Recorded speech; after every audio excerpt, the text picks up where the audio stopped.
hérna í gamla Kea-húsi, það sem nú bara partí í gangi. Hvað stendur til?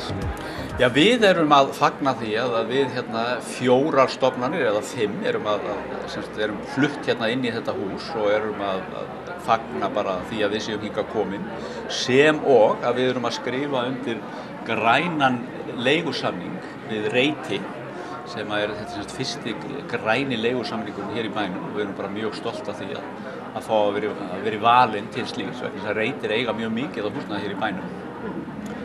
Og hvers vegna að gera grænan leigusamning? Það í tísku í dag að kenna sig við grængildi og við viljum ekki bara fylgja kannski þeim straumi, heldur að setja svona athafnir á bak við orðin. Við erum með þessu að sammælast það að reka þessa eign með vistvænum hætti, og það eru ýmis atriði sem við erum að skuldbinda okkur til þess að fara eftir, bæði varðandi hvernig fari skuli með orku, hvort sem það hiti eða vatn, tryggja það að þau efni sem notuð eru til þess að þrífa séu vistvæn og vottuð, og hér fyrir utan eru hjólastandar og það er sturtuaðstaða fyrir þá sem vilja koma hlaupandi í vinnuna og svo framvegis og framvegis. Þannig að það eru ýmsir þættir sem við erum að undirgangast með leigutökunum til þess að sjá til þess að þetta húsnæði sé rekið með vistvænum hætti. Þegar fólk fer að hugsa grænmál eins og þessi, þá hugsar fólk oft af hverju að gera þetta. Er þetta hugsjón og hugmyndafræði? Hver græðir og af hverju að standa í þessu báðum megin, bæði eigendur og leigutakar? Hvers vegna nennið þið að standa í þessu? Ég held þessi ekki spurning að nenna og kannski er þetta hugsjón í dag, en ég held að þegar árin líða og þú horfum tilbaka, þá munum við telja þetta sem sjálfsagðan hlut. Þetta á bara að vera partur af okkar tilveru og okkar raunveruleika hvernig við erum að hugsa umhverfið. Já, en ég held að þetta er ekki hugsun hjá okkur, að þá er þetta líka bara, þetta eru krónur og aurar.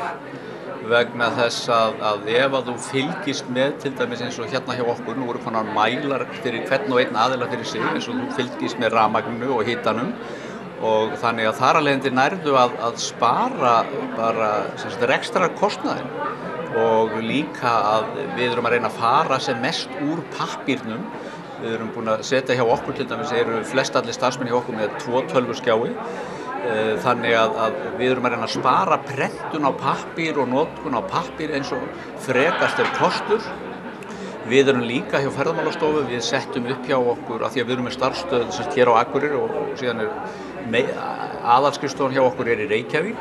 Við erum með fjarfundabúnað á milli skrifstofuna, þannig að við notum það töluvert mikið og þar af leiðandi spörum við þá ferðakostnað á milli. Þannig að þetta er ekki bara hugsjón, þetta er krónur og aurar. Sjáu þið fyrir ykkur að gera fleiri sambærilega samninga í framtíðinni?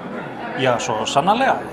Við höfum gert tugi sambærilegra samninga á höfuðborgarsvæðinu og mér finnst einstaklega ánægjulegt að fyrsti samningurinn á Akureyri skuli vera gerður hér í þessu húsi. Þetta er svona ákveðið kennileiti á Akureyri. Þetta er menningarsögulegt gildi þetta hús. Þetta er svona í þeim skilningi eldra hús, gamalt hús en með mikla sögu. Já, og kannski líka grænasta húsið í bænum, vegna þess að hér voru náttúrulega höfuðstöðvar Kea. Þannig það gerir þetta skemmtilega.